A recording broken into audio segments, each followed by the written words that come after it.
నా ఎడ్ల బండి పోతుంది, పత్తి లోడుతో ఉన్నటువంటి ఎడ్ల బండి పోతుంది. మనమంతా కూడా ఈ పత్తి దూది ఉంటుంది కదా, ఆ ఎడ్ల బండ లాంటి వాళ్ళం అన్నమాట. సంసారం అనే సాగరంలో మునుగుతూ ఏమవుతుంది ఎడ్లకు? ఇంకా బరువుతో దానిలోనే మునిగిపోతాం. వారు చక్కెర బస్తాలు ఏమవుతుంది ఎడ్లకు? తేలిక అన్నమాట. మొత్తం కరిగిపోతూ తేలిక అయిపోద్ది అన్నమాట. మరి మన యొక్క ఈ సాగరాన్ని ఈదేటప్పుడు మరి ఈ జీవుడు, ఈ ఎడ్ల బండి పత్తి బస్తాల్లాగుంటారా, చక్కెర బస్తాల్లాగుంటారా?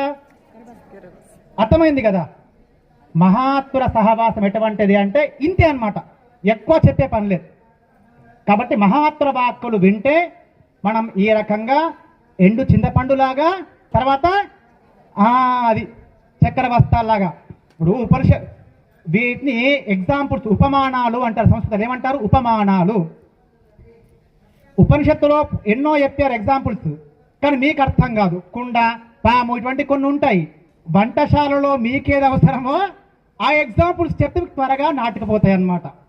కాబట్టి పశువులు తింటే బలం, మనుషులు వింటే బలం. అర్థమైందా? మనుషులు తింటే బలమా, వింటే బలమా? తింటేనా? వింటే. మీరు పశువులు తినాలి, ఎందుకంటే కష్టపడుతూ ఉంటాయి కదా, అవి తినాలి. మనుషులు చక్కటి విషయాలు వినాలి. జ్ఞానైన హీన పశుభి సమాన, లేకపోతే పశువులకు మనకు ఏం తేడా లేదన్నమాట. కాబట్టి